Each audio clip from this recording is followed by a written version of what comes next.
Hello students, मैं आपका biology teacher Rohit Yadav. आज हम देखेंगे ह्यूमन रेस्पिरेटरी सिस्टम के बारे में। We have a pair of external nostril. हमारे पास एक जोड़ा बाहर की तरफ नॉस्ट्रिल होता है, जिसको नोज या नोज का जो छिद्र है ये बाहर की तरफ एक्सटर्नल नॉस्ट्रिल है। Opening out above the upper lips, जो कि ऊपर वाले होंठ के ऊपर खुलते हैं। Its lead to a nasal chamber through the nasal passage. ये शुरुआत करता है अंदर में एक खाली स्थान का, एक चैम्बर का, जो कि नासल पैसेज के रास्ते में पड़ता है। और ये जो एक्सटर्नल नॉस्ट्रिल है ये शुरुआत करता है नासल चैम्बर का। The nasal chamber open into the pharynx.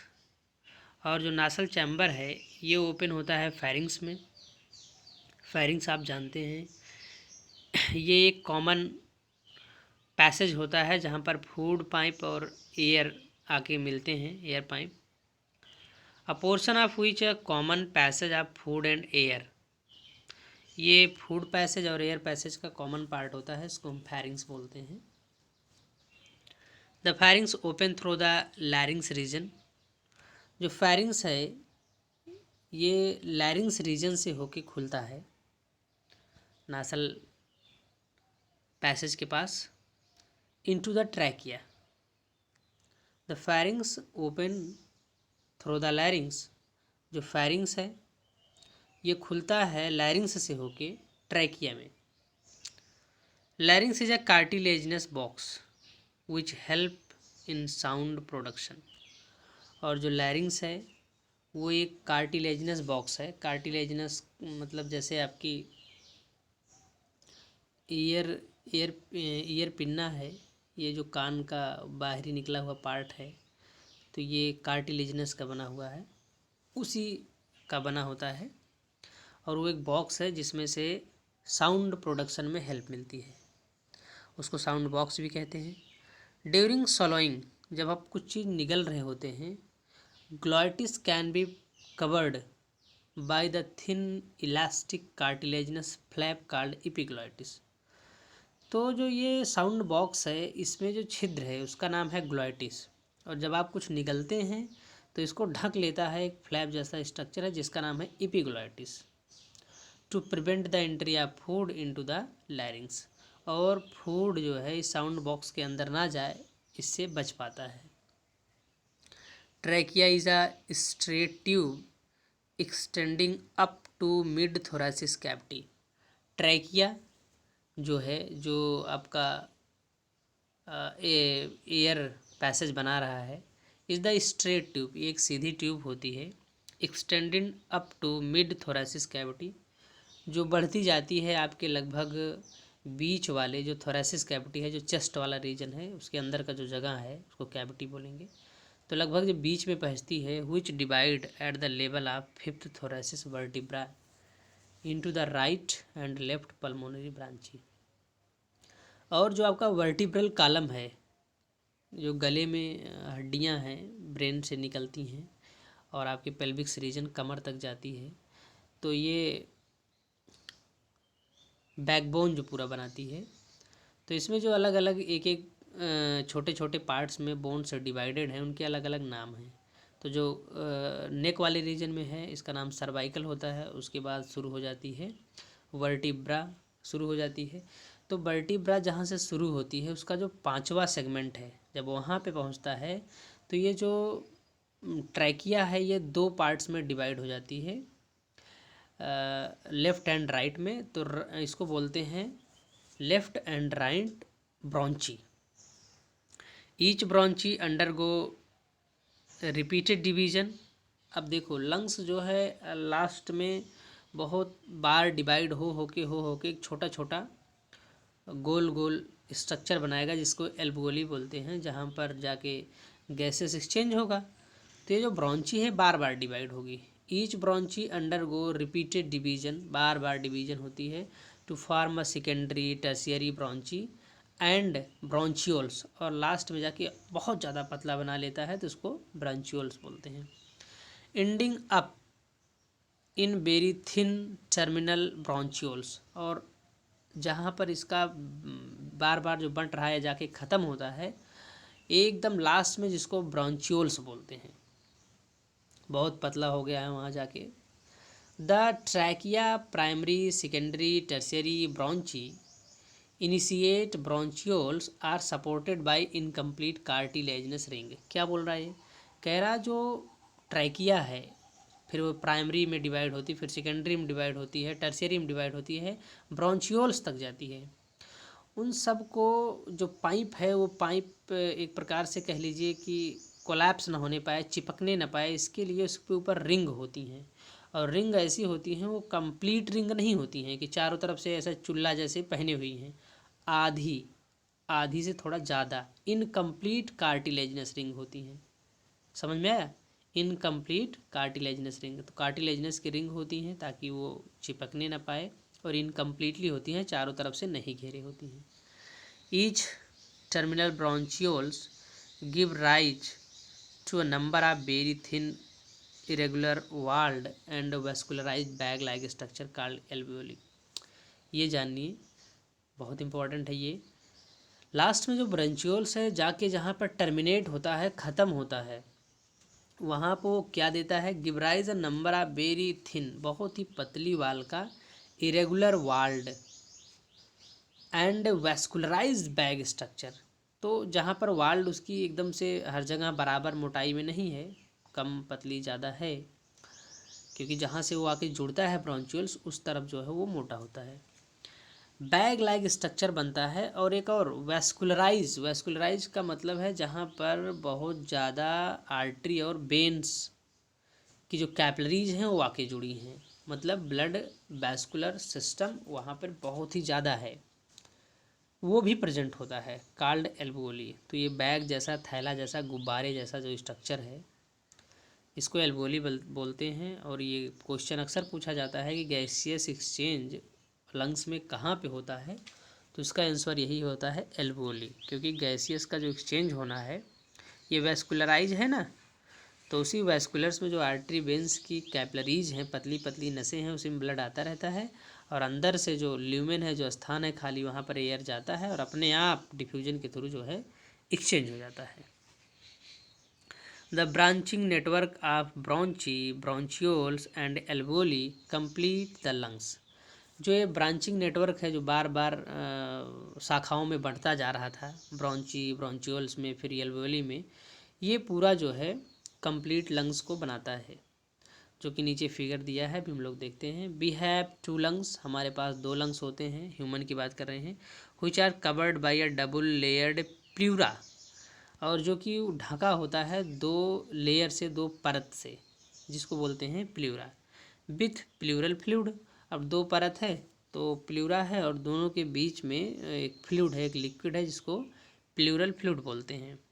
The reduces friction on the lung surface, और ये बचाते हैं उसमें रगड़ को, उसमें जो फ्रिक्शंस आ रहे हैं, जो उसमें रगड़ आ रहे हैं, ताकि वो ख़त्म ना हो इससे, उससे उसको प्रिवेंट करते हैं, ये pleural membrane. The outer pleural membrane is close contact with the thoracic, तो जो बाहर की प्लूरल मेम्ब्रेन है वो आपका जो थोरेसिस रीजन है, चेस्ट वाला रीजन है, उससे जुड़ा होता है। और अभी पहले फिगर को देख लेते हैं, देख लीजिए आप। ये एपिग्लॉटिस जो कार्टिलेजिनस बॉक्स, एपिग्लॉटिस जो कवर्ड करता है फ्लैक लाइक स्ट्रक्चर, फिर ये लैरिंग्स है जिसको साउंड बॉक्स बोलते हैं, फिर वहाँ से शुरुआत हो जाती है ट्रैकिया की, और ये लगभग 5वें वर्टिब्रल कॉलम पे जब पहुँचती है तो वहाँ आके डिवाइड हो जाती है दो ब्रॉन्ची में।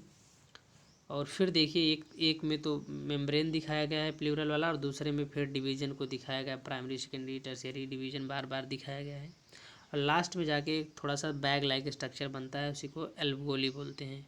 फ़िलहाल ये स्पष्ट दिखे इसलिए इतना दिखाया गया है, बाकी बहुत ज़्यादा एल्वोली होती हैं। और ऊपर जो ऐसे जो लंग्स के बाहर की साइड में ऐसे कुछ जंजीर जैसा दिख रहा है, वो वास्तव में जो पसलियाँ होती हैं, जो एक पिंजरा बनाती हैं बोन्स का, वो पसलियाँ हैं, उसके कटे हुए पार्ट्स को दिखाया गया है, तो ऐसे दिख रहा है। और नीचे देखिए डायाफ्राम है, डायाफ्राम जुड़ा रहता है लंग्स से, और ऐसा जुड़ा रहता है कि जैसे कांच की दो भीगी हुई प्लेटें जोड़ दीजिए तो एक दूसरे के ऊपर स्लिप तो कर सकती हैं, लेकिन जो है वो आप आसानी से उसको छुड़ा नहीं सकते हैं। तो ऐसे ही जुड़ा रहता है, छूटेगा नहीं, सरकेगा उसी के ऊपर, सरकता रहेगा लेकिन छूटेगा नहीं। तो इसको ध्यान से देख लीजिए। थोड़ा हम आगे बढ़ जाते हैं।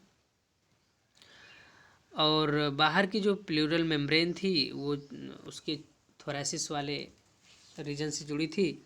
Lining where at the inner pleural membrane is contact with the lungs, और जो अंदर वाली मेम्ब्रेन्स है वो लंग्स से जुड़ी होती है, लंग्स के सरफेस से जुड़ी होती है।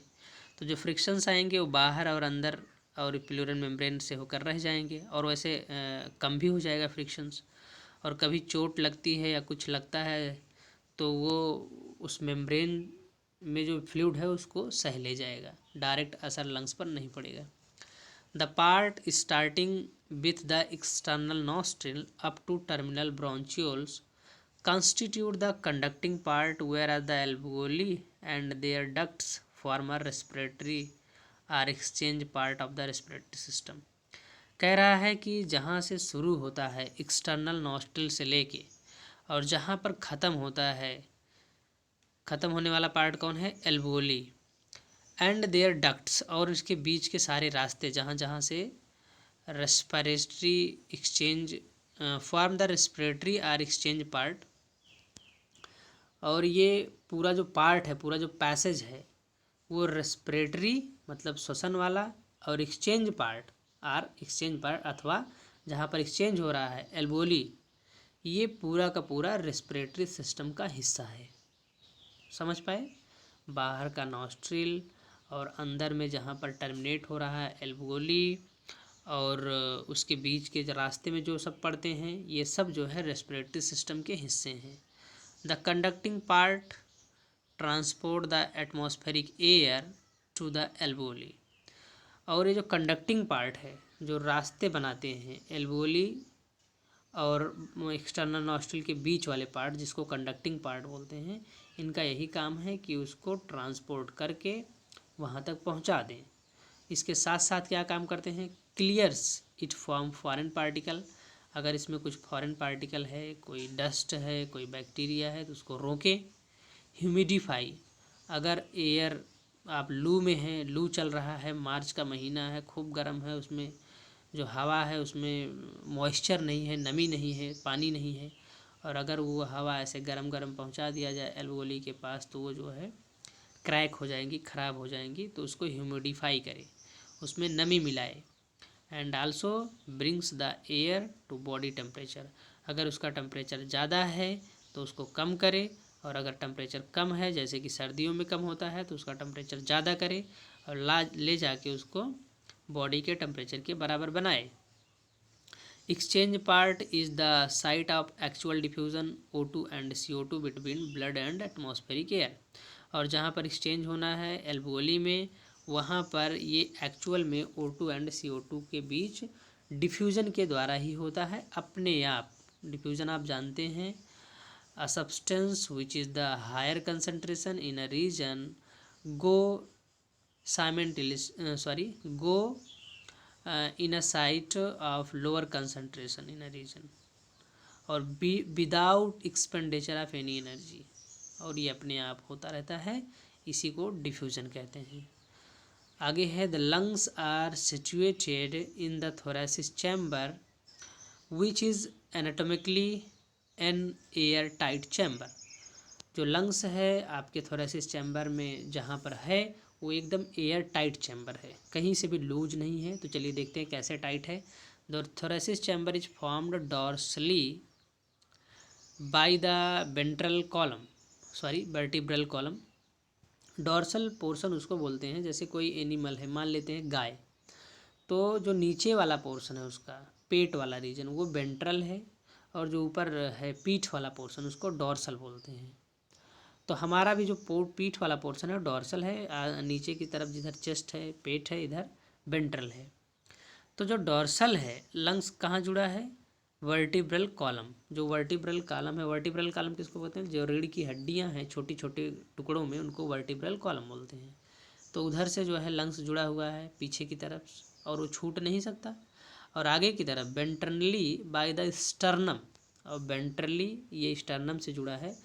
आपका जो चेस्ट है, चेस्ट में जहाँ पसलियाँ आके जुड़ती हैं, तो जहाँ पसलियाँ आके जुड़ती हैं वो एक कंटिन्यूअस एक बोन बन गई है जो आपके चेस्ट के बीच बीच में ऊपर से नीचे की तरफ रन करती है। इस बोन का नाम है स्टर्नम। तो आगे की तरफ स्टर्नम से जुड़ता है।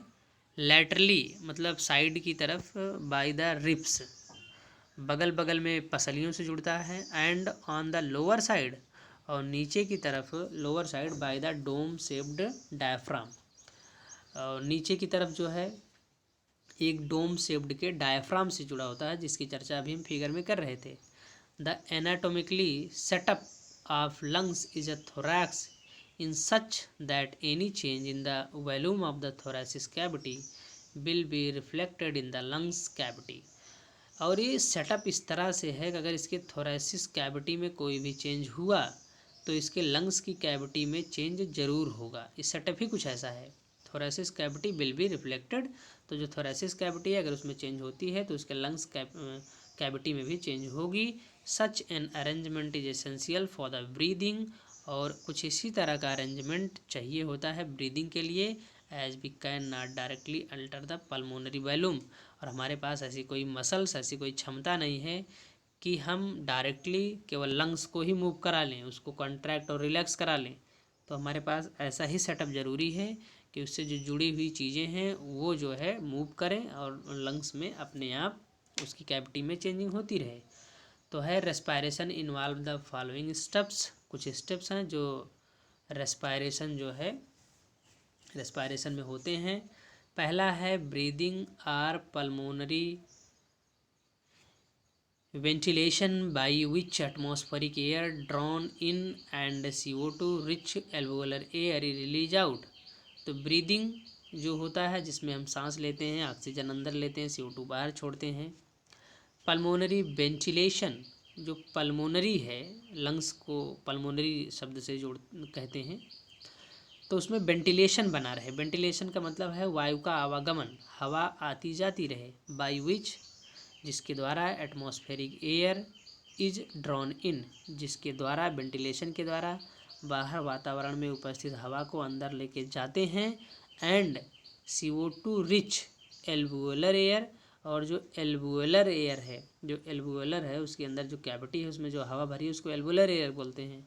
और वो जो हवा है वो आई है अभी ब्लड से, तो उसमें CO2 ज़्यादा है। CO2 rich alveolar air is release out, और जिसमें CO2 ज़्यादा है एल्वुलर एयर को हम रिलीज आउट बाहर छोड़ पाते हैं। Diffusion of gases O2 and CO2 across alveolar membrane. Diffusion of gases, और यहाँ पर गैसेस का डिफ्यूज़न होता है O2 and CO2 across alveolar membrane. और जो एल्वुलर की मेम्ब्रेन है उसमें से O2 और CO2 के बीच में अपने आप डिफ्यूजन के थ्रू एक्सचेंज हो जाता है। Transport of gases by the blood, और गैसेस का ट्रांसपोर्ट जो है एल्वुलर तक होता है ब्लड के द्वारा। Diffusion of O2 and CO2 between blood and tissue, और ये जो गैस टिश्यू के पास पहुंचती हैं ये जो है फिर ब्लड से टिश्यू के बीच में डिफ्यूज़न हो जाता है, दोनों के बीच में एक्सचेंज हो जाता है। Diffusion of O2 by the cell for catabolic reaction, और जो ये डिफ्यूज़न होता है सेल के द्वारा, सेल इस O2 का यूज करती हैं कैटाबॉलिक रिएक्शन में, मतलब पदार्थों को तोड़ती हैं, बड़े मॉलिक्यूल्स को छोटे मॉलिक्यूल्स में तोड़ती हैं और फिर वहाँ पर CO2 रिलीज करती हैं। Cellular respiration as dealt in chapter 14। तो आगे हम सेलुलर रेस्पिरेशन को देखेंगे तो उसमें समझेंगे मैकेनिज़्म ऑफ ब्रीदिंग। तो इसको जो है अगली वीडियो में देखते हैं, नहीं तो हो सकता है लंबी हो जाए, अपलोडिंग में प्रॉब्लम होगी। Thank you.